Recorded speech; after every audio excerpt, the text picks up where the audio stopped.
نستعينه ونؤمن به ونتوكل عليه ونعوذ بالله من شرور أنفسنا ومن سيئات أعمالنا من يهده الله فلا مضل له ومن يضلل فلا هادي له ونشهد أن لا إله إلا الله وحده لا شريك له وأشهد أن محمدا عبده ورسوله أرسله بالهدى ودين الحق ليظهره على الدين كله ولو كره المشركون اللهم صل على محمد وعلى آل محمد كما صليت على إبراهيم وعلى آل إبراهيم إنك حميد مجيد اللهم بارك على محمد وعلى آل محمد كما باركت على إبراهيم وعلى آل إبراهيم إنك حميد مجيد أما بعد فإن أصدق الكلام كلام الله وخير الهدي هدي محمد صلى الله عليه وسلم وشر الأمور محدثاتها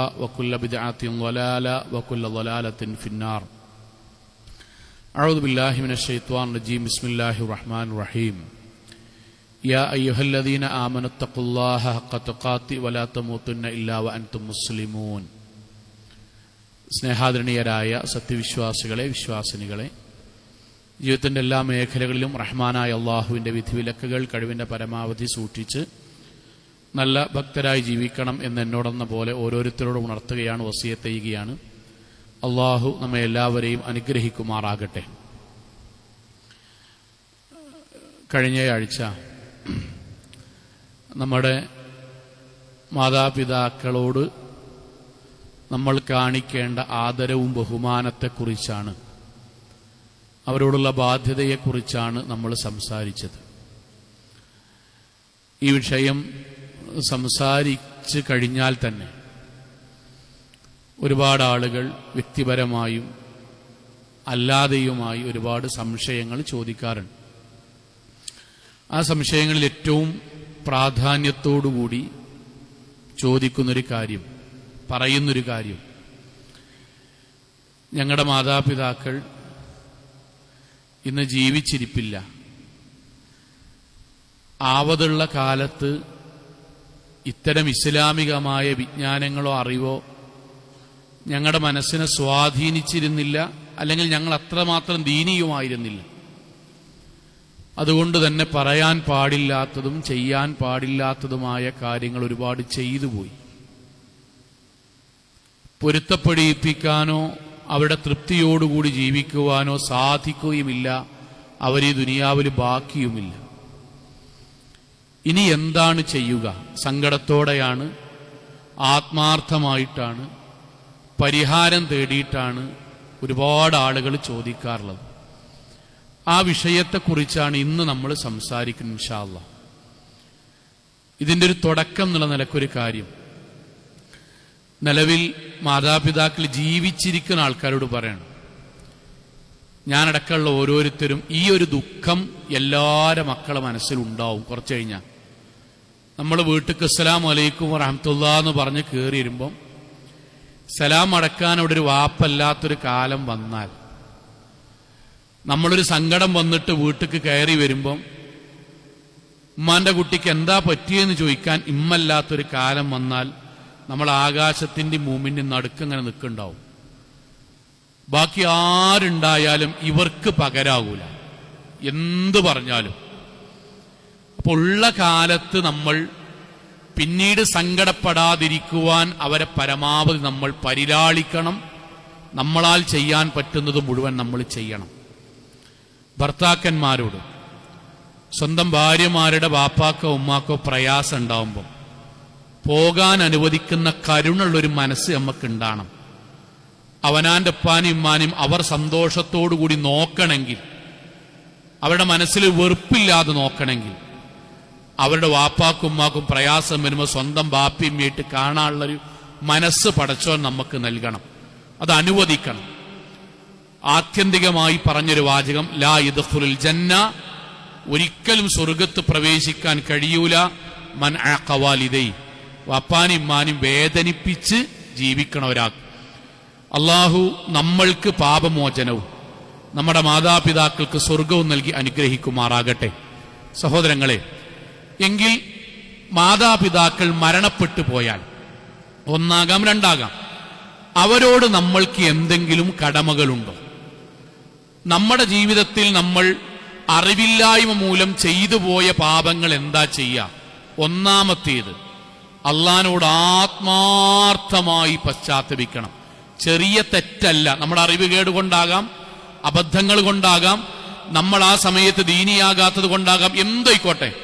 നമ്മുടെ ജീവിതത്തിൽ വാപ്പാക്കും ഉമ്മാക്കും നമ്മൾ സങ്കടം ഉണ്ടാക്കിയിട്ടാണ് ഇന്ന് പൊരുത്തപ്പെടിപ്പിക്കാൻ അവരില്ലെങ്കിൽ ആദ്യം ചെയ്യേണ്ട കാര്യം അള്ളാഹിനോട് മനസ്സറിഞ്ഞ് പറഞ്ഞ് തൗബ ചെയ്യാന്നുള്ളത്. അള്ളാഹുവേ, എന്റെ ജീവിതത്തിൽ അറിവില്ലായ്മ മൂലം ഇങ്ങനെ സംഭവിച്ചു പോയി നാഥാ, പടച്ചോനെ നീ അത് പരലോകത്തേക്ക് മാറ്റിവെക്കാതെ പുറത്തു തരേണമേ എന്ന് ആ വിഷയം നേർക്കുനേരെ പടച്ചോനോട് എടുത്തു പറഞ്ഞ് പ്രാർത്ഥിക്കണം.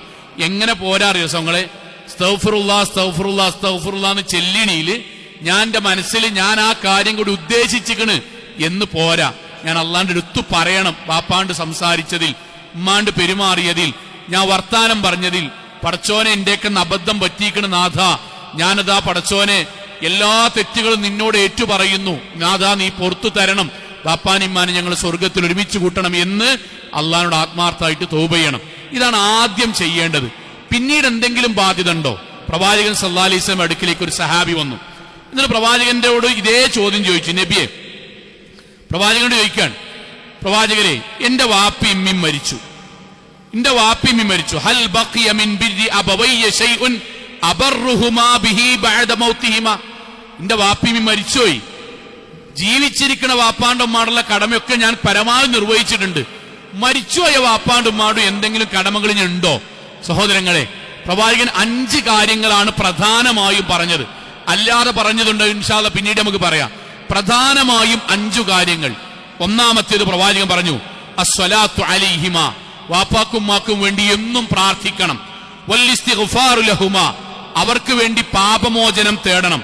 വ ഇൻഫാദു അഹദിഹിമാ മിൻ ബഅദിഹിമാ, അവർ പൂർത്തീകരിക്കാൻ പറഞ്ഞ കരാറുകൾ നീ പൂർത്തീകരിക്കണം. വസിലത്തു റഹ്മല്ലത്തി ലാ തൂസൽ ഇല്ലാ ബിഹിമാ, അവർ നിലനിർത്തി പോന്ന ബന്ധങ്ങളെ നീ മക്കളായ നിങ്ങളും കൂട്ടിയിണക്കി കൊണ്ടുപോകണം. വ ഇക്റാമു സദീഖിഹിമാ, അവരുടെ കൂട്ടുകാരെ നിങ്ങൾ ആദരിക്കുകയും വേണം. 5 കാര്യങ്ങളാണ് പ്രവാചകൻ സല്ലല്ലാഹു അലൈഹി വസല്ലം പറഞ്ഞത്. ഒന്നാമത്തേത് പ്രവാചകന്റെ വാക്ക് അസ്സലാത്തു അലൈഹിമാ, വാപ്പാക്കും ഉമ്മാക്കും വേണ്ടി എന്നും പ്രാർത്ഥിക്കണം. സഹോദരങ്ങളെ, എന്താണ് അങ്ങനെ പറയാനുള്ളൊരു കാരണം എന്നറിയോ? പ്രവാചകൻ സല്ലല്ലാഹു അലൈഹി വസല്ലം പറഞ്ഞ സുപരിചിതമായ ഹദീസ് എല്ലാവർക്കും അറിയാം. ഇദാ മാത്തൽ ഇൻസാൻ, ഒരാൾ മരിച്ചുപോയാൽ, ആ മരിച്ചുപോയാൽ എന്നുള്ളതിൽ നമ്മളിവിടെ പറഞ്ഞാലേ നമ്മളെ വാപ്പാനിമ്മാനും നമ്മളെ വാപ്പിയും മരിച്ചുപോയാൽ ഇൻ ഖതഅമലുഹു, അവർക്ക് ദുനിയാവ് ചെയ്യാനുള്ള എല്ലാ അവസരം കഴിഞ്ഞു. എന്നിട്ട് പറയാൻ 3 കാര്യങ്ങളാണ് പിന്നീട് ഖബർക്ക് വരിക. അഥവാ അവർക്ക് പിന്നീട് ഖബറിൽ സന്തോഷം നൽകാൻ, അവരുടെ പാപങ്ങൾ പുറത്തു കിട്ടാൻ, അവരുടെ നന്മകൾ വർദ്ധിക്കാൻ, പടച്ചോന്റെ താല്പര്യങ്ങൾ ലഭിക്കാൻ, അവിടെ തണുപ്പും പ്രകാശവും കിട്ടാൻ പിന്നെ 3 കാര്യങ്ങൾ കൊണ്ടേ സാധിക്കുള്ളൂ. അതിലൊന്ന് വലദുൻ സ്വാലിഹുൻ യദ്ഉ ലഹു, ആ വാപ്പാക്കുമ്മാക്കും വേണ്ടി പ്രാർത്ഥിക്കുന്ന നല്ല മക്കളുടെ പ്രാർത്ഥനകൾ. സഹോദരങ്ങളെ, നമ്മുടെ പ്രാർത്ഥന ഖബറിൽ കിടക്കണ വാപ്പാക്കും ഉമ്മാക്കും സന്തോഷത്തിനും സ്വർഗത്തിനും കാരണമാകും. നമ്മുടെ പ്രാർത്ഥന കുറവ് അവരുടെ സ്വർഗത്തിനും സന്തോഷവർദ്ധനവിനും തടസ്സമാവുകയും ചെയ്യും. അതുകൊണ്ട് നമ്മൾ ആത്മാർത്ഥമായിട്ട് നമ്മുടെ ജീവിതത്തിൽ നമ്മുടെ വാപ്പാക്കും ഉമ്മാക്കും വേണ്ടി പ്രാർത്ഥിക്കണം. നമ്മുടെ മക്കളോട് പ്രാർത്ഥിക്കാൻ വേണ്ടി പറയും വേണം. വല്യാപ്പ അഥവാ നമ്മളെ വാപ്പകൾക്ക് വല്യാപ്പയാണല്ലോ, മക്കളെ വല്യാപ്പാക്കും വല്യമ്മാക്കും വേണ്ടി പ്രാർത്ഥിക്കണം എന്ന് നമ്മുടെ മക്കളോട് പറയുകയും വേണം.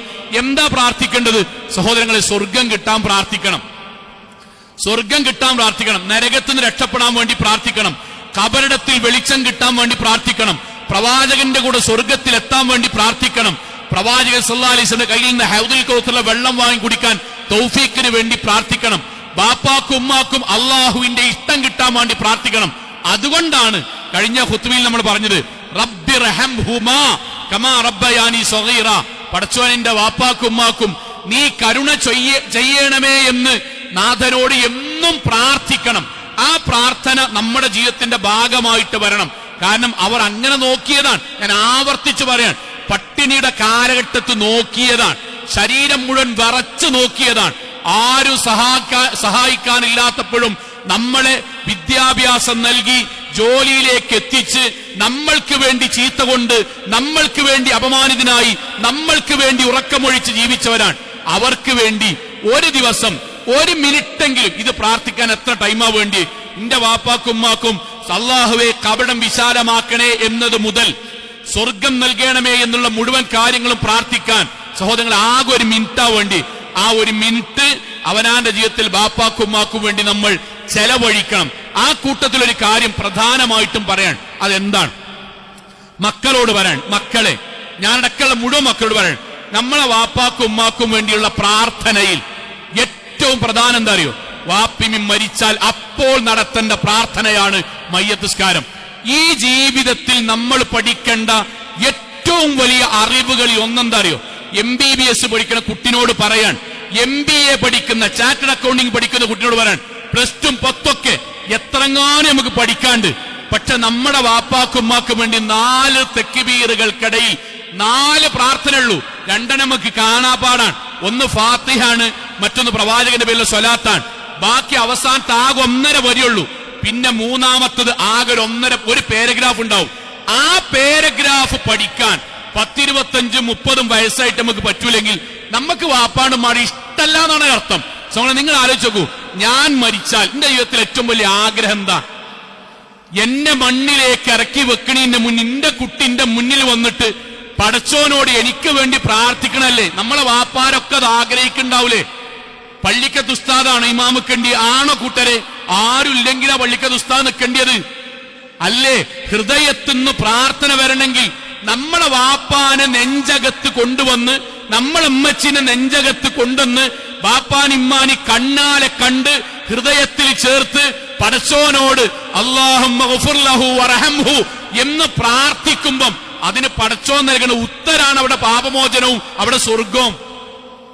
ഞാൻ മക്കളോട് പറയാം, മക്കളെ ഉറപ്പായിട്ടും വെക്കേഷനുമാണ്, പഠിക്കണം. നിങ്ങൾക്കറിയാം എങ്കിലും പറയാൻ ഒരു വസിയത്തായി ആകെയുള്ളത് ഒരു പാരഗ്രാഫാണ്. ആ പാരഗ്രാഫ് പഠിക്കണം. എന്നിട്ട് പള്ളിക്കൊക്കെ നമ്മുടെ വീട്ടിൽ അങ്ങനെ അവസ്ഥ വന്നാൽ എന്റെ വാപ്പാക്കും ഉമ്മാക്കും വേണ്ടി മയ്യത്ത് നിസ്കരിക്കാൻ ഞാനാണ് മുന്നിൽ ഉണ്ടാകുമെന്ന് പറയണം. അതാണ് ബാപ്പാണ്ടുമ്മാളുള്ള സ്നേഹം. ഇൻഷാ അല്ലാഹ് അതൊരു നീയത്താക്കി വെക്കണം. പെൺകുട്ടികളുടെ മക്കളെ, അവനാന്റെ വീട്ടിൽ നിന്ന് വാപ്പാൻ ഇമ്മാനും ജേട്ടനെ ആരെയിക്കോട്ടെ, ഇവിടെ വാപ്പിയും ചെയ്തുകൊണ്ട് പറയാൻ, വീട്ടിൽ നിന്ന് ഇറക്കിന് മുന്നേ നിങ്ങൾ ഇമാമത്ത് നിന്ന് ആ നിസ്കാരം നിർവഹിച്ചിട്ട് നിങ്ങൾ മയ്യത്ത് പുറത്തേക്ക് എടുക്കാൻ പാടുള്ളൂ. നിങ്ങൾ ഇമാമത്ത് നിൽക്കണം. അവനാന്റെ പഠനങ്ങളും അവനാന്റെ മുഴുവൻ കാര്യം മനസ്സിലാക്കുക. സ്വന്തം ഉമ്മാനും ബാപ്പാനും അവിടെ നിന്ന് മയ്യത്ത് പുറത്തേക്ക് ഇറക്കുമ്പം പെണ്ണുങ്ങൾക്ക് നിസ്കരിക്കാനിലേക്കുമ്പോ അങ്ങോട്ടും ഇങ്ങോട്ടും തിരിഞ്ഞു നോക്കുന്ന കൂട്ടത്തിൽ നമ്മളെ മഹലിലെ നല്ലവരായ പെൺകുട്ടികൾ ഉണ്ടാകാൻ പാടില്ല. കാരണം ഞങ്ങൾ നിസ്കാരം കഴിഞ്ഞിട്ട് ഇൻഷാ അല്ലാഹ് പുരുഷന്മാർക്ക് നിസ്കരിക്കാം. അവിടെ ആരാ ഇമാമക്കേണ്ടി? സഹോദരിമാരെ, എന്റെ മക്കളെ ആരാണ് പെൺകുട്ടികൾ നിൽക്കേണ്ടത്? നിങ്ങളാ നിൽക്കേണ്ടത്. ഉറപ്പായിട്ടും ഇൻഷാ അല്ലാഹ് മയ്യത്ത് നിസ്കാരം നമ്മൾ പഠിക്കണം. നമ്മളെ വാപ്പാക്കും ഉമ്മാക്കും ചെയ്യേണ്ട ഏറ്റവും വലിയ ദുആകളിൽ ഒന്നാണ് അവർക്ക് വേണ്ടിയുള്ള മയ്യത്ത് നിസ്കാരം. അപ്പൊ അല്ലാഹു പറയാണ്, റസൂൽ സ്വല്ലല്ലാഹു അലൈഹി വസല്ലം പറയാണ്, ഒന്ന് വാപ്പാക്കും ഉമ്മാക്കും വേണ്ടി മറക്കാതെ പ്രാർത്ഥിക്കണം. കാരണം ഖബറിലേക്ക് മരിച്ചവർക്ക് കിട്ടുന്ന സൽക്കർമ്മങ്ങളിൽ ഒന്ന് മക്കളുടെ ആത്മാർത്ഥായ പ്രാർത്ഥനയാണ്. കുറവുണ്ടാകരുത്, കൂടുതലേ ഉണ്ടാകാൻ പാടുള്ളൂ. അതിന് നമ്മുടെ മനസ്സിൽ ബോധ്യം ഉണ്ടാകണം. മക്കളോട് വസിയത്ത് പറയും വേണം, വല്യാപ്പാക്കും വല്യമ്മാക്കും വേണ്ടി പ്രാർത്ഥിക്കാൻ. അള്ളാഹു അനുഗ്രഹിക്കുമാറാകട്ടെ. രണ്ടാമത്തേത് പ്രവാചകൻ പറഞ്ഞ വാക്കെന്തറിയോ? വല്ലിസ്തിഗ്ഫാറു ലഹുമാ. ആ വാപ്പാക്കും ഉമ്മാക്കും വേണ്ടി പാപമോചനത്തിന് തേടണം. വല്ലാത്തൊരു വാചകാണ്. ഒന്നാമത്തെ എന്താണ്? ബാപ്പാക്കും ഉമ്മാക്കും വേണ്ടി പ്രാർത്ഥിക്കണം. മരിച്ചുപോയ വാപ്പാക്കും ഉമ്മാക്കും വേണ്ടി. ആ പ്രാർത്ഥനയിൽ ഇത് പെടൂലേ? പെടും. പാപമോചനത്തിന് വേണ്ടിയുള്ള പ്രാർത്ഥന ആദ്യത്തെ പ്രാർത്ഥനയിൽ പെടൂലേ? പെടും. പക്ഷെ രണ്ടാമത്തെ ഭാഗമായിട്ട് നബി പറയാണ്, പക്ഷേ നിങ്ങൾ സ്വർഗത്തിന് വേണ്ടി പ്രാർത്ഥിക്കുമ്പോഴും ഖബർ രക്ഷയ്ക്ക് വേണ്ടി പ്രാർത്ഥിക്കുമ്പോഴും സിറാത്ത് പാലം മുറിച്ചെടുക്കാൻ വേണ്ടി പ്രാർത്ഥിക്കുമ്പോഴും നബിയെ കാണാൻ വേണ്ടി പ്രാർത്ഥിക്കുമ്പോഴും നിങ്ങൾ പാപമോചനത്തിന് വേണ്ടി പ്രത്യേകമായി പ്രാർത്ഥിക്കണം. അല്ലാഹുവേ, ഇന്റെ വാപ്പാക്കും മാക്കും ചെറുതും വലുതും രഹസ്യവും പരസ്യവുമായി അറിഞ്ഞും അറിയാതെയും ചെയ്ത മുഴുവൻ പാപങ്ങളും നീ പൊറുത്തു കൊടുക്കണമേ എന്ന് പ്രത്യേകമായി പ്രാർത്ഥിക്കണം. എന്തേ കാരണം സുഹൃങ്ങളെ? സ്വർഗം കിട്ടാനും നരകത്തിന് രക്ഷപ്പെടാനും കപടം വിശാലമാക്കാനും നമ്മളെ വാപ്പാക്കും മാക്കും ഉണ്ടാകേണ്ട അടിസ്ഥാന ക്വാളിറ്റി എന്താ അറിയോ? പാപങ്ങളില്ലാതെയാവുക എന്നാണ്. അത് നിങ്ങൾ മറക്കാതെ പ്രാർത്ഥിക്കണം. എന്താ പാപമോചനത്തിന്റെ പ്രാർത്ഥനയുടെ പ്രത്യേകത അറിയോ? ഈ ഹദീസ് കേട്ട നമുക്ക് എത്രമാത്രം വലിയ സന്തോഷാണ് ശരിക്കും ഉണ്ടാകുക. നമുക്ക് മരിച്ചുപോയ വാപ്പാനിമാനും വെറുതെ പറഞ്ഞു പോകല്ല, അവിടെ വെച്ച് കണ്ടുമുട്ടുമ്പോൾ നമ്മൾ കാരണം നമ്മളെ വാപ്പിമ്മി നമ്മളെ കെട്ടിപ്പിടിക്കും. ഇൻഷാ അല്ലാഹ് സ്വർഗത്തിലാണെങ്കിൽ നമ്മൾ കാരണം അവരെത്തിയ ദറജ വഴി നമ്മളെ അവർ കെട്ടിപ്പിടിക്കും, ഉമ്മ വെക്കും. പ്രവാചകൻ സല്ലല്ലാഹു അലൈഹി വസല്ലം ഹദീസാണ്. എന്താ പ്രവാചകൻ പറഞ്ഞറിയോ? ഇന്നല്ലാഹ ലയർഫഉ അദ്ദറജത ലിൽ അബ്ദി സ്വാലിഹ് ഫിൽ ജന്ന. അല്ലാഹു ഒരു മനുഷ്യന്റെ സ്വർഗത്തിലുള്ള ദറജ ഇങ്ങനെ കൂട്ടിക്കൊണ്ടുപോകും. മരിച്ചു കഴിഞ്ഞ്, ശരിക്കും കേൾക്കണോ, മരിച്ചു കഴിഞ്ഞ അയാൾക്ക് അല്ലാഹു സ്വർഗത്തിലുള്ള ദറജ അയാളുടെ അമലുകൾ വഴി നിശ്ചയിച്ചിട്ടുണ്ടാവും. പിന്നീട് അദ്ദേഹത്തിന്റെ സ്വർഗത്തിന്റെ ദറജ ഇങ്ങനെ കൂട്ടും. ദറജ കൂട്ടണമെങ്കിൽ അദ്ദേഹം അമല് ചെയ്യണ്ടേ? അപ്പൊ അദ്ദേഹം നമ്മളെ വാപ്പിയമ്മയും അള്ളാഹുവിനോട് നിറക്കണ്ണുമായി പടച്ചോണ്ട് ചോദിക്കാൻ, യഖൂലു യാ റബ്ബി മിൻ ഐന ലീ ഹാദാ. പടച്ചോനെ, എന്റെ ദറജ നീ നിശ്ചയിച്ചു കഴിഞ്ഞല്ലോ, പിന്നെ മുകളിലേക്ക് ഞങ്ങൾ എങ്ങനെയാ അള്ളാഹ് എത്തുക? ഞങ്ങളൊന്നും ചെയ്തിട്ടില്ലല്ലോ, ചെയ്യാൻ അവസരമില്ലല്ലോ. ഇതെന്തുകൊണ്ടാണ്? അള്ളാഹുവിന്റെ വാക്ക് ഫയഖൂൽ, പടച്ചോൻ നമ്മളെ വാപ്പാണ്ടുമാണ് പറയണം ഇൻഷാ അല്ലാഹ്, ബിഇസ്തിഗ്ഫാരി വലദിക ലക്. അന്റെ കുട്ടിയാലുണ്ടല്ലോ, അവര് നിസ്കാരത്തിന് ശേഷവും ഒഴിഞ്ഞു നിൽക്കുമ്പോഴും റമദാനിലും സമയത്ത് പ്രാർത്ഥിക്കുന്ന സമയത്തൊക്കെ നിന്റെ പാപങ്ങൾ പൊറുക്കാൻ വേണ്ടി പ്രാർത്ഥിച്ചതാണ്.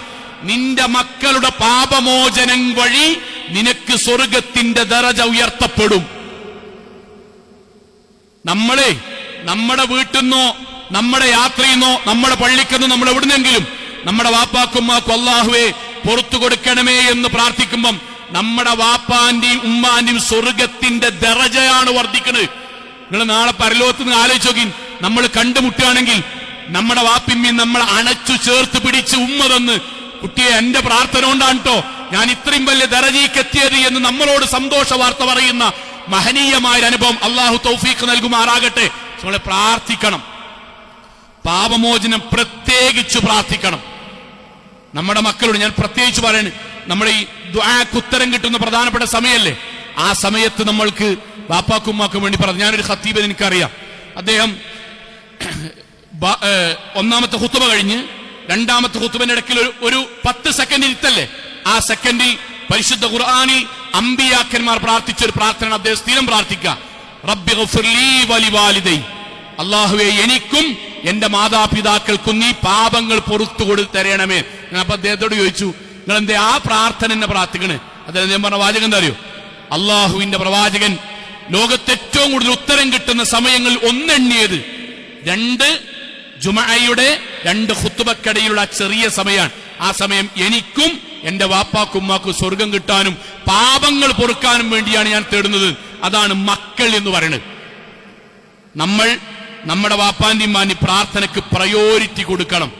കാരണം നമ്മൾ അല്ലാണ്ട് പറയാ, പടച്ചോനെ അവരുടെ ജീവിതത്തിൽ ഒരുപാട് പാപങ്ങൾ വന്നിട്ടുണ്ടാവും. എന്തേ കാരണം? അറിവ് കുറവായിരുന്നു. എങ്ങനെ അറിവ് കുറഞ്ഞത്? ആ കാലത്ത് നമുക്ക് വേണ്ടി കഠിനാധ്വാനം ചെയ്യായിരുന്നു. നമ്മളെത്ര പഠിക്കാനോ, നമ്മളുടെ ഏസിയുള്ള പള്ളിക്കൊക്കെ വരാനോ, നമ്മുടെ സൗകര്യത്തിലുള്ള പള്ളിയിലേക്ക് എത്തിപ്പെടാനോ അവരോട് അവരുടെ ജീവിതത്തിൽ കഴിയില്ലായിരുന്നു. പക്ഷേ നമ്മളെ പഠിപ്പിച്ചു, പടച്ചോനെ ഞങ്ങൾ എങ്ങനെ ആക്കിയതിൽ അവർക്കാണ് പങ്ക്, നീ അവർക്ക് പുറത്തു കൊടുക്കണം. അപ്പൊ പ്രാർത്ഥനന്റെ കൂടെ ഇസ്തിഗ്ഫാർ വേറെ പറഞ്ഞു, അത് നമ്മൾ നിർവഹിക്കണം. മൂന്നാമത്തേത് പ്രവാചകൻ സല്ലല്ലാഹു അലൈഹി വസല്ലം പറഞ്ഞത് വഇൻഫാദു അഹദിഹിമാ മിൻ ബഅദിഹിമാ, അവർ നമ്മളോട് പറഞ്ഞ കരാറുകൾ പൂർത്തീകരിക്കണം. വളരെ പ്രധാനമാണ്. ബാപ്പിമ്മിൻ നമ്മളോട് ചില കാര്യങ്ങൾ വസീയത്തായി പറഞ്ഞിട്ടുണ്ടാവും, ചില കാര്യങ്ങൾ സൂചന നൽകിയിട്ടുണ്ടാവും, ചില ആഗ്രഹങ്ങൾ പറഞ്ഞിട്ടുണ്ടാവും. ചിലപ്പം ഇൻഷാ അല്ലാഹ് എടാ ഞമ്മക്കങ്ങനെ ചെയ്യണട്ടോ എന്ന് കൂടിയാലോചിച്ചിട്ടുണ്ടാവും. ഈ കാര്യങ്ങളിൽ നമ്മളാൽ ചെയ്യാൻ പറ്റുന്നത് മുഴുവൻ ചെയ്യണം. നമ്മളാ ചെയ്യാൻ പറ്റും. ഇപ്പൊ വാപ്പ വസീയത്തായി പറഞ്ഞു, എടാ ഇൻഷാ അല്ലാഹ് നമ്മള് സ്വത്തൊക്കെ ഓരിയക്കണ കൂട്ടത്തിൽ നമുക്ക് നമ്മുടെ പള്ളിക്ക് അല്ലെങ്കിൽ ഹിഫ്ള് സ്ഥാപനത്തിന് അല്ലെങ്കിൽ എന്തെങ്കിലും അവിടെ ഒരു 1.5 സെന്റ് 5 സെന്റ് നിങ്ങൾ കൊടുക്കണം കേട്ടോ എന്നോട് പറഞ്ഞിക്കണ്. ചിലപ്പോ രേഖയൊന്നും ഉണ്ടാവില്ല, നമ്മക്കറിയാം നമ്മൾ പറഞ്ഞിക്കണ്. അത് പൂർത്തിയാക്കണം. മരിച്ച മാതാപിതാക്കളോട് മക്കൾ ചെയ്യേണ്ട കടമയാണത്. എടാ നമുക്ക് ആ ഭാഗത്ത് ഒരു കിണർ കുഴിച്ചെടുത്താലോ, നമ്മളെ കുറച്ച് പണിക്കാരുണ്ടല്ലോ, അവിടെ വെള്ളമില്ലാന്നാ തോന്നണേ, ബാപ്പ അത് പറഞ്ഞു. കുറച്ചു കാലം കഴിഞ്ഞ് വാപ്പ മരിച്ചു. നമുക്ക് മനസ്സിലുണ്ട് വാപ്പാക്ക് അങ്ങനെ ഒരു പൂതിയുണ്ട്. വെള്ളമില്ലാത്തൊരു സ്ഥലത്ത് കിണറൊഴിച്ചെടുക്കുന്ന വാപ്പാക്ക് പൂതിയുണ്ട്. അല്ലെങ്കിൽ യത്തീമക്കൾക്ക് ഭക്ഷണം കൊടുക്കുന്ന വാപ്പാക്ക് ഒരു പൂതി വാപ്പ പറഞ്ഞിനി. അല്ലെങ്കിൽ കുട്ടിയെ ഖുർആൻ പഠിക്കാൻ ഒരു സംവിധാനം തുടങ്ങുന്ന വാപ്പ പൂതി പറഞ്ഞു. ഇപ്പൊ നമ്മുടെ കയ്യിൽ പൈസ ഉണ്ട്.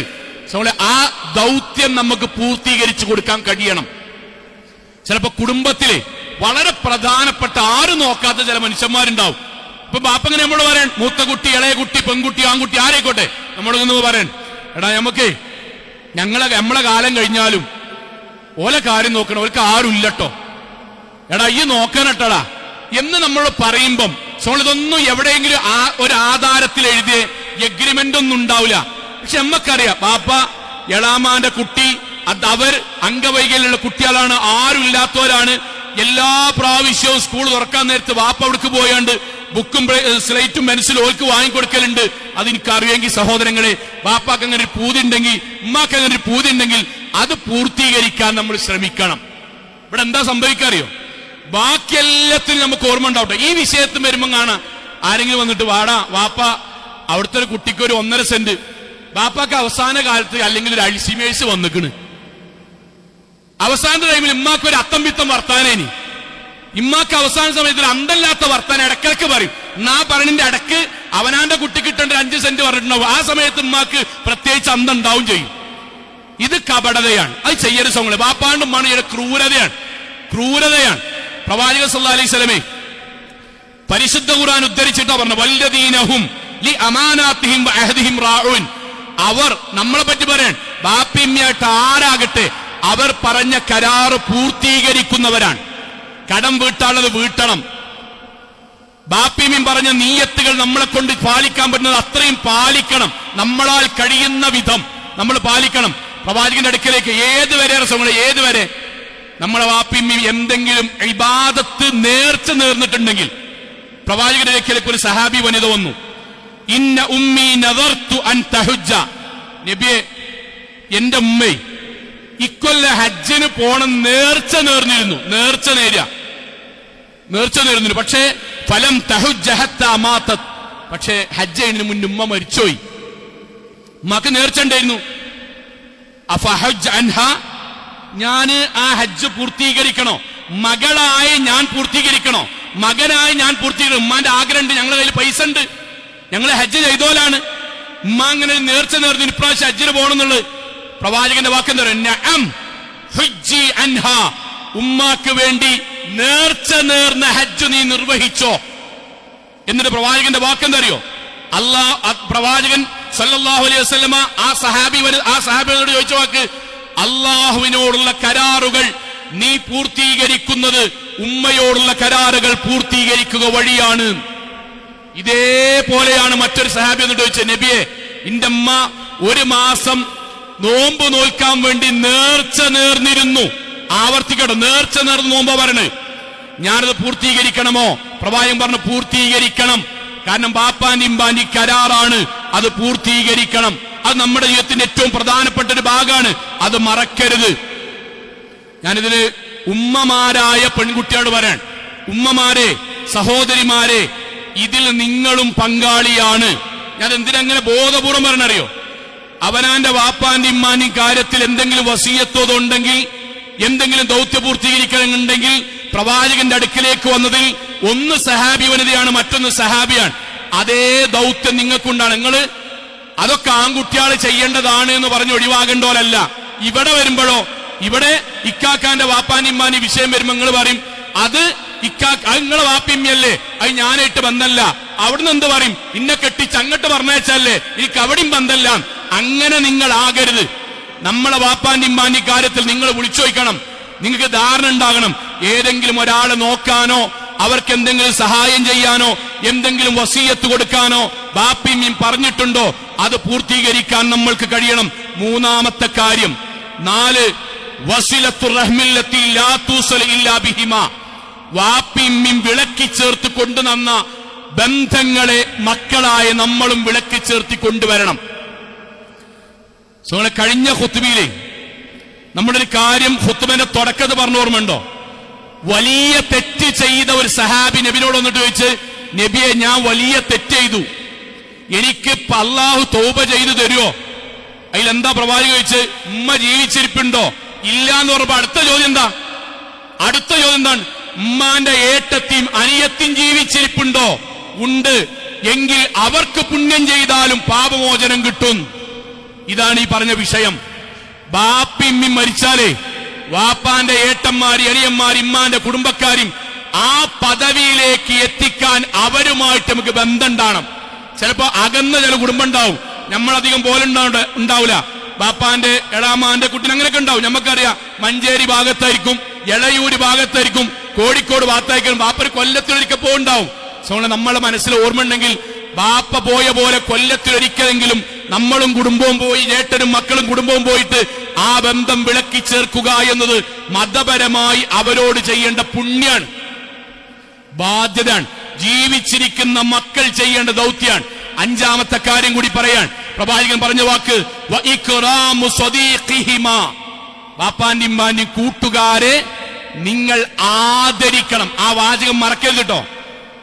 കണ്ടെത്തണം എന്നല്ല, പോയി കാണണമെന്ന് മാത്രമല്ല, ആദരിക്കണം. എന്താ നിങ്ങൾ ആദരിക്കുക എന്ന് പറഞ്ഞാൽ, ഇബ്നു ഉമർ റളിയല്ലാഹു അൻഹു അഥവാ ഉമർ ഇബ്നുൽ ഖത്താബ് റളിയല്ലാഹു അൻഹുവിന്റെ മകൻ മക്കയ്ക്ക് ഇങ്ങനെ പോവുകയാണ്. ഈ സംഭവം മനസ്സിന്ന് പോകരുത്. എന്താണ് ചെയ്യേണ്ടത് എന്നതിന്റെ ചെറിയ ഉദാഹരണമാണ്. മക്കയ്ക്ക് പോവുകയാണ്. മരുഭൂമി കൂടെ പോകുമ്പം ഒരു വ്യക്തിനെ കണ്ടു. അദ്ദേഹത്തോട് സലാം പറഞ്ഞു. അങ്ങോട്ടും കൊണ്ട് വർത്തമാനം പറയാൻ. വർത്തമാനം പറഞ്ഞ് കുറച്ചു കഴിഞ്ഞപ്പം ഇബ്നു ഉമർ റളിയല്ലാഹു അൻഹു ഒട്ടകപ്പുറത്താ പോണത്. അദ്ദേഹം മരുഭൂമി കൂടെ നടന്നിട്ടാ പോണത്. ഇബ്നു ഉമർ റളിയല്ലാഹു അൻഹു തലയിൽ തലപ്പാവ് ഇങ്ങനെ വെച്ചിട്ടുണ്ട്, അറബികൾ വെക്കുന്നത് പോലെ. അദ്ദേഹം ഒന്നും വെച്ചിട്ടില്ല.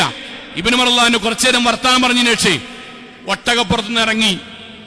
എന്നിട്ട് സാധു മനുഷ്യനെ ഒട്ടകപ്പുറത്ത് കയറ്റി അദ്ദേഹത്തിന് ഇബ്നു ഉമർ റളിയല്ലാഹുവിന്റെ തലപ്പാവ് സമ്മാനമായി കൊടുത്തു. അപ്പൊ ഇബ്നു ഉമർ റളിയല്ലാഹുവിന്റെ കൂടെയുള്ള ആൾക്കാർ ചോദിച്ചു, അല്ല നിങ്ങൾ എന്തിനാണ് സാധാരണക്കാരനായ വെറും സാധുവായ ഒരു മനുഷ്യന് ഒരു ഒട്ടകത്തിന്റെ പുറത്ത് കയറ്റി നിങ്ങൾക്ക് ഏറ്റവും ഇഷ്ടപ്പെട്ട നിങ്ങളുടെ തലപ്പാവ് സമ്മാനമായി കൊടുക്കാൻ മാത്രം? ചെറിയ സമ്മാനം കൊണ്ട് തന്നെ അദ്ദേഹം തൃപ്തിപ്പെടുമല്ലോ, അത്രയും പാവാണല്ലോ. അതിന് ഇബ്നു ഉമർ റളിയല്ലാഹു പറഞ്ഞ വാക്കെന്തറിയോ? ഇന്ന അബാ ഹാദാ കാന ബുദ്ദൻ ലി ഉമർ ഇബ്നുൽ ഖത്താബ്.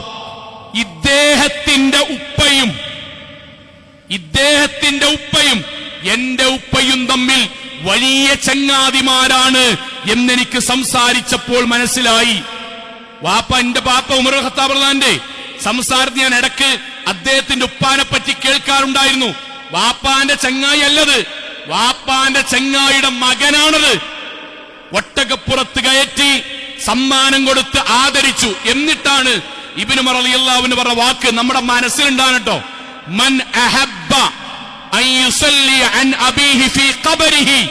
ഖബറിൽ കിടക്കുന്ന ബാപ്പാക്കും ഉമ്മാക്കും ആർക്കെങ്കിലും ആശീർവാദങ്ങളും സന്തോഷങ്ങളും നൽകാൻ ആഗ്രഹമുണ്ടെങ്കിൽ ഫൽയുസല്ലി അലൈഹി. ആ ബാപ്പാന്റെ ഉമ്മാന്റെ ചങ്ങാതിമാരെ അവർ ആദരിച്ച് ബഹുമാനിക്കട്ടെ. നമ്മുടെ വീട്ടിൽ കല്യാണം വരും, ആരൊക്കെ വിളിക്കും? നമ്മൾ വിളിക്കും? ഫേസ്ബുക്ക് ഫ്രണ്ട്സിനെ വരെ വിളിക്കും. അയലോക്കക്കാരെ, രാഷ്ട്രീയക്കാരെ, സംഘടനക്കാരെ, പള്ളിക്കമ്മിറ്റിക്കാരെ, മൗലവിനെ, ഖത്തീബിനെ ഒക്കെ വിളിക്കും. ബാപ്പാന്റെ ചങ്ങായിമാരെന്നുള്ള ലിസ്റ്റ് ഉണ്ടാക്കണം. ഉമ്മാന്റെ ചങ്ങായിമാർ ലിസ്റ്റ് ഉണ്ടാക്കണം. ലിസ്റ്റ് ഉണ്ടാക്കണോനെ ഖബറിൽ കിടക്കണ ബാപ്പാനിമ്മാനും ആദരിക്കണ മകനാകുള്ളൂ. ലിസ്റ്റ് ഉണ്ടാക്കണം, നേരിട്ട് പോയി വിളിക്കണം. വിളിക്കുമ്പോൾ ചിലപ്പോൾ അത്ഭുതപ്പെടും. എന്തേ മോനെ വന്ന്? ഒന്നുമില്ല, ഞങ്ങൾ എന്റെ അപ്പാന്റെ ചങ്ങായിയാണ്, ഞങ്ങളെ നേരത്തെ വന്ന് കാണേണ്ടതായിരുന്നു. ഇക്കാക്ക വരണട്ടോ, ബാപ്പല്ലല്ലോ, നിങ്ങളൊക്കെയാണ് ഞങ്ങളെ കല്യാണം വാക്കുകൾ നടത്തേണ്ടത് കേട്ടോ. വീട്ടിൽ എന്തെങ്കിലും കുടിൽക്കൽ നടക്കുമ്പം, വീട്ടിൽ എന്തെങ്കിലും ഒരു ഇസ്ലാമികമായി അനുവദിക്കപ്പെട്ട എന്തെങ്കിലും ഫംഗ്ഷൻ നടക്കുമ്പം, നോമ്പ് നടത്തുമ്പം ബാപ്പാന്റെ ഇമ്മാന്റെയും കൂട്ടുകാരന്മാരെയും കൂട്ടുകാരികളെയും നേരിട്ട് പോയി ക്ഷണിച്ച് അവരെ ആദരിച്ചു കൊണ്ടുവരൽ മതപരമായി വഹീന്റെ അടിസ്ഥാനത്തിൽ കിട്ടിയ പുണ്യാണ്. വഹീന്റെ അടിസ്ഥാനത്തിൽ വെറുതെ തത്വവാചകം ഉണ്ടാക്കിയല്ല.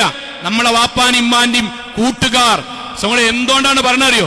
നമ്മളെ വാപ്പിമ്മയും പല സമയത്തും ദുഃഖം വന്നപ്പോഴേ സാരല്ലടാ കുട്ടിയാൾ എന്റെ പെണ്ടാവും എന്ന് പറഞ്ഞ് ബലം കൊടുത്തോലെ ഓരായിരിക്കും. ജീവിതത്തിൽ സങ്കടം വരുമ്പോൾ സാരല്ലാണെന്ന് പറഞ്ഞാൽ നമ്മളറിയാതെ സാമ്പത്തികമായി സഹായിച്ചത് അവരായിരിക്കും. നമ്മളിപ്പോൾ ഈ ജോലിക്ക് ഒരു വേള പറഞ്ഞു കൊടുത്തത് അവരായിരിക്കും. നമ്മുടെ വാപ്പാന്റെയും ഇമ്മാന്റെയും ജീവിതത്തിൽ ഏറ്റവും കൂടുതൽ താങ്ങായി തണലായി നിന്നത് ഒരു വേള നമ്മൾ പോലും അറിയാതെ അവരായിരിക്കും.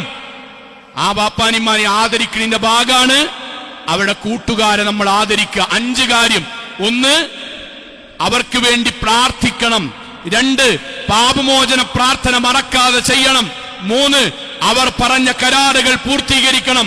4, അവർ നിലനിർത്തിപ്പോന്ന ബന്ധങ്ങൾ നമ്മൾ നിലനിർത്തണം. 5, അവരുടെ കൂട്ടുകാരെ ആദരിക്കുകയും വേണം. ഇതുവഴിയാണ് നമ്മുടെ മരണപ്പെട്ടു പോയ മാതാപിതാക്കൾക്ക് നമ്മൾക്ക് ചെയ്യാനുള്ള ഏറ്റവും വലിയ കടമകൾ. സഹോദരങ്ങളെ, അത് ചെയ്യുകയും പശ്ചാത്തപിക്കുകയും ചെയ്താൽ പടച്ചവൻ നമ്മുടെ പാപങ്ങൾ പൊറുക്കുകയും നമ്മളെയും നമ്മുടെ മാതാപിതാക്കളെയും സ്വർഗത്തിൽ ഒരുമിച്ച് കൂട്ടുകയും ചെയ്യും. അള്ളാഹു അനുഗ്രഹിക്കുമാറാകട്ടെ.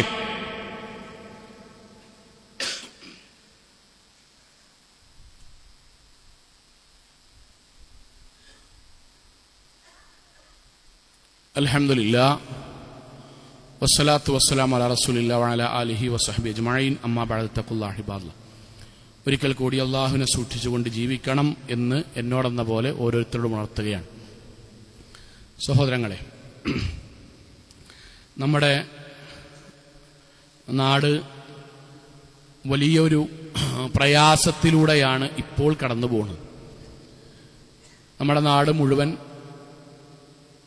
ഇന്ത്യ രാജ്യത്ത് മുഴുവൻ മീഡിയകളും ചർച്ച ചെയ്തുകൊണ്ടിരിക്കുന്ന വലിയ ഒരു ആക്രമണം നമ്മുടെ നാട്ടിൽ നടന്നു. അതിൻ്റെ സത്യം, അസത്യം, രാഷ്ട്രീയം, മതം ഇതൊന്നും നമ്മൾ ചർച്ച ചെയ്യുന്ന വിഷയമേ അല്ല. ഭാവിയിൽ ഇൻഷാ അല്ലാഹ് എല്ലാം തെളിയും, കുറ്റവാളികൾ ശിക്ഷിക്കപ്പെടണം എന്നു തന്നെയാണ് നമ്മൾ ആഗ്രഹിക്കുന്നത്. ഇവിടെ വിശ്വാസികൾ എന്നുള്ള നിലയിൽ നമ്മൾക്കുണ്ടാകേണ്ട ഒരു നിലപാടുണ്ടാകണം. ആ നിലപാട് ഒരു അക്രമം വരുമ്പോണ്ടാണ് ഒരു നിലപാടല്ല, ഒരു സ്ഫോടനം ഉണ്ടാകുമ്പോണ്ടാണ് ഒരു നിലപാടല്ല. മറിച്ച് നമ്മൾ ആലോചിച്ച് നോക്കി, നമ്മൾ ഒരു മനുഷ്യനായി കണ്ടിട്ടൊന്ന് ആലോചിച്ച് നോക്കി. മനുഷ്യനായി കണ്ട് കുറേ കാലം ഒരുമിച്ച് കൂട്ടി കുറച്ച് പൈസ ഉണ്ടാക്കുക, എന്നിട്ട് കുടുംബത്തിൻ്റെ ഒപ്പം എവിടേക്കെങ്കിലും ഒന്ന് യാത്ര പോവുക, സന്തോഷിക്കാനും ആനന്ദിക്കാനും ഒഴിഞ്ഞിരിക്കാനും വേണ്ടി പോവുക. ആ ആനന്ദത്തിനിടയിൽ വെടികൊണ്ട് മരിക്കുക, സാധു മനുഷ്യർ മരിക്കുക, കൊല്ലപ്പെടുക. ആ കൊല്ലപ്പെട്ട മുഴുവൻ വ്യക്തികളുടെയും സങ്കടങ്ങളിൽ, ആ കുടുംബം അനുഭവിക്കുന്ന പ്രയാസങ്ങളിൽ നമ്മളും പങ്കുചേരണം. കാരണം സാധു മനുഷ്യരാണവർ. അവരെയാണ് ഒന്നും ചെയ്യാത്ത, ഒരാളുടെ നേർക്ക് വിരല് പോലും ചൂണ്ടാത്ത, ഒരാളോട് പോലും കയർത്ത് സംസാരിക്കാത്ത 10-20 ചില്ലാനം മനുഷ്യന്മാരെ കൊന്നു. ഇവിടെ നമ്മുടെ മനസ്സിൽ ഉണ്ടാകേണ്ട ബോധം പറയണം. അള്ളാഹു 7 വൻപാപങ്ങൾ പഠിപ്പിച്ചിടത്ത്, ഗുരുതരമായ പാപങ്ങൾ എണ്ണിയിടത്ത് പ്രവാചകന്റെ ഒരു വാക്കുണ്ട്, ഇന്ന മിൻ അഅ്ലമിൽ മആസി. പടച്ചോൻ ഈ ലോകത്ത് സൃഷ്ടിച്ച പാപങ്ങൾ ആയിരക്കണക്കിനുണ്ട്. പക്ഷെ വലിയ പാപങ്ങളിൽപ്പെട്ട ഒരു കാര്യമുണ്ട് കേട്ടോ, നമ്മൾ ഒഴിവാക്കാനാണത്. അതിനെപ്പറ്റി ചിന്തിക്ക പോലും ചെയ്യാൻ പറ്റാത്ത കാര്യമാണ്. അതെന്താണ്? ഖത്ലുൻ നഫ്സ്, ഒരു മനുഷ്യനെ കൊല്ലുക എന്നുള്ളത്, ഒരു മനുഷ്യനെ ഉപദ്രവിക്കുക എന്നുള്ളത് ഇസ്ലാമിൽ സാധാ തെറ്റൊന്നല്ല, വമ്പിച്ച പാപാണ്. അയാള് കൊന്നവൻ ഹിന്ദി പറഞ്ഞു കൊന്നാലും, അറബി പറഞ്ഞു കൊന്നാലും, മലയാളം പറഞ്ഞു കൊന്നാലും, കൊന്നവൻ ഇസ്ലാമിൽ ആരായിക്കോട്ടെ ഇസ്ലാമിൽ വൻപാപം ചെയ്തവനാണ്. എന്ത് ചെയ്താലും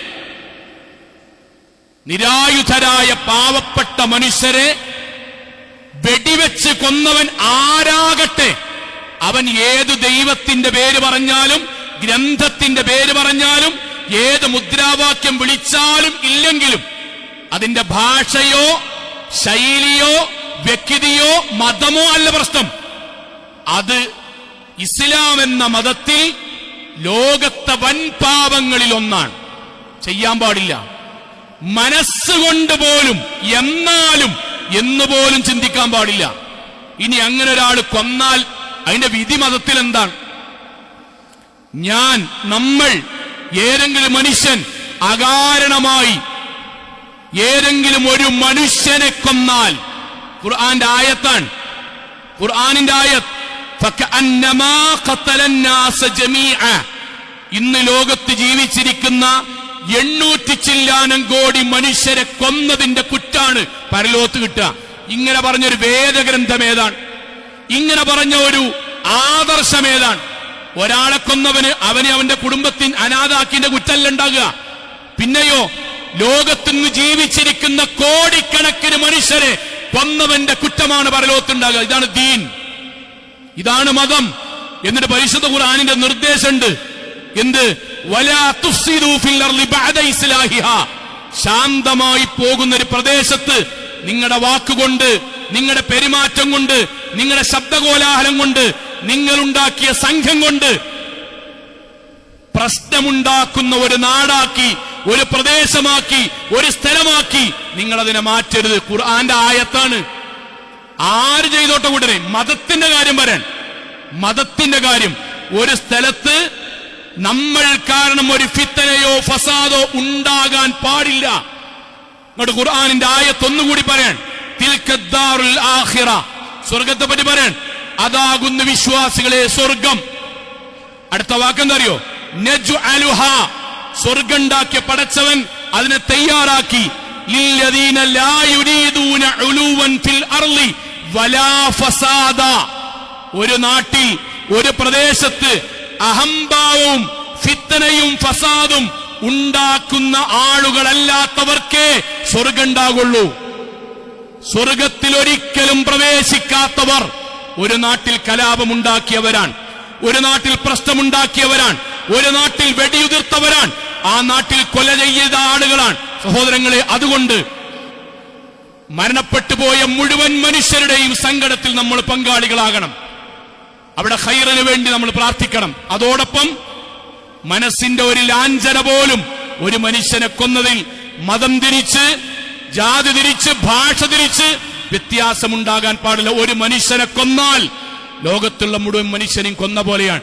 സത്യങ്ങൾ ഭാവിയിൽ തെളിയട്ടെ, അക്രമികളെ പിടിക്കട്ടെ, ഏറ്റവും നീതിപൂർവമായ ശിക്ഷകൾ നടപ്പിലാക്കട്ടെ, നമുക്ക് പ്രാർത്ഥിക്കാം. പക്ഷെ അതോടൊപ്പം പാവപ്പെട്ട മരണപ്പെട്ടു പോയ മനുഷ്യർ അവിടെ കൂടെ നമ്മൾ ഉണ്ടാകണം. ഇസ്ലാം പേരിലുള്ളതുപോലെ അസ്സീമിൽ നിന്നാണ്, സമാധാനത്തിൽ നിന്നാണ്. ആ സമാധാനമാണ് എന്നിൽ നിന്നും, നമ്മളിൽ നിന്നും, എല്ലാവരിൽ നിന്നും മറ്റുള്ളവർക്ക് അനുഭവിക്കാൻ സാധിക്കേണ്ടത്. അവിടെ നമ്മൾ ഉണ്ടാകണം. അള്ളാഹു അനുഗ്രഹിക്കുമാറാകട്ടെ. നമ്മുടെ ജീവിതത്തിൽ വന്നുപോയ ചെറുതും വലുതുമായ മുഴുവൻ തെറ്റുകുറ്റങ്ങളും റഹ്മാനായ നാഥ നീ ഞങ്ങൾക്ക് വിട്ടു പൊറുത്ത് മാപ്പാക്കി തരണമേ റഹ്മാനെ. കത്തിയാൾ നരകത്തിൽ നിന്നും കഠിനമായ ശിക്ഷയിൽ നിന്നും അതിശക്തമായ പരലോകത്തിൽ വിചാരണയിൽ നിന്നും നാഥ നീ ഞങ്ങളെ എല്ലാവരെയും കാത്തുരക്ഷിക്കണമേ റഹ്മാനെ. അള്ളാഹുവെ, ഞങ്ങളുടെ മാതാപിതാക്കൾക്ക് നീ സ്വർഗം നൽകി അനുഗ്രഹിക്കണമേ റഹ്മാനെ. അള്ളാഹുവെ, ഞങ്ങളുടെ പ്രവർത്തനങ്ങൾ വഴി ഞങ്ങളുടെ മാതാപിതാക്കൾക്ക് പ്രയാസങ്ങൾ ഉണ്ടായിട്ടുണ്ടെങ്കിൽ നീ അത് ഞങ്ങൾക്ക് വിട്ടുപുറത്ത് മാപ്പാക്കി തരണമേ റഹ്മാനെ. അള്ളാഹുവെ, മരണപ്പെട്ടു പോയവരും ജീവിച്ചിരിക്കുന്നവരുമായ മാതാപിതാക്കളുടെ ദൗത്യങ്ങൾ നിർവഹിക്കാൻ കഴിയുന്ന ഭക്തിയുള്ള, തഖ്വയുള്ള നല്ല മക്കളാക്കിയ നാഥ നീ ഞങ്ങളെ എല്ലാവരെയും മാറ്റി തീർക്കണമേ റഹ്മാനെ. അള്ളാഹുവെ, ലോകത്തിന്റെ വ്യത്യസ്ത ഭാഗങ്ങളിൽ കഷ്ടതകൾ അനുഭവിക്കുന്ന സാധുക്കളായ ഞങ്ങളുടെ സഹോദരങ്ങൾക്ക് സമാധാനവും സമാശ്വാസവും നൽകി നീ അനുഗ്രഹിക്കണമേ റഹ്മാനെ. അള്ളാഹുവെ, ഞങ്ങളുടെ കുടുംബജീവിതത്തിൽ സമാധാനവും സന്തോഷവും നൽകി നീ അനുഗ്രഹിക്കണമേ റഹ്മാനെ. അള്ളാഹുവെ, ഞങ്ങളുടെ വരുമാനങ്ങളിൽ ഹലാലായ വർധനവും ബറക്കത്തും നൽകി നീ അനുഗ്രഹിക്കണമേ റഹ്മാനെ. അള്ളാഹുവെ, ലോകത്തിന്റെ വ്യത്യസ്ത ഭാഗങ്ങളിൽ ഞങ്ങളുടെ കുടുംബത്തിന് വേണ്ടി കഠിനാധ്വാനം ചെയ്യുന്ന ഒരുപാട് സഹോദരങ്ങൾ, പ്രവാസികൾ, ഈ നാട് വിട്ടു പോയ പല ആളുകളും നാഥാ നീ അവർക്കെല്ലാം സന്തോഷവും സമാധാനവും ഖൈറും ബർക്കത്തും നൽകി നീ അനുഗ്രഹിക്കണമേ റഹ്മാനെ. അള്ളാഹുവെ, ലോകത്തെവിടെ വെച്ച് എങ്ങനെ മരണപ്പെടേണ്ടി വന്നാലും ശിർക്കില്ലാതെ, ബിദ്അത്തില്ലാതെ, ഖുറാഫാത്തില്ലാതെ ധീരമുവഹിദുകളായി ജീവിച്ച് മരണപ്പെട്ടു പോകാൻ നാഥാ നീ ഞങ്ങൾക്ക് തൗഫീഖ് നൽകണമേ റഹ്മാനെ. اللهم اغفر للمؤمنين والمؤمنات والمسلمين والمسلمات الأحياء منهم والأموات إنك مجيب الدعوات يا قاضي الحاجات. اللهم أجرنا من النار، اللهم أجرنا من النار، اللهم أجرنا من النار. ربنا آتنا في الدنيا حسنة وفي الآخرة حسنة وقنا عذاب النار. آمين آمين آمين برحمتك يا أرحم الراحمين.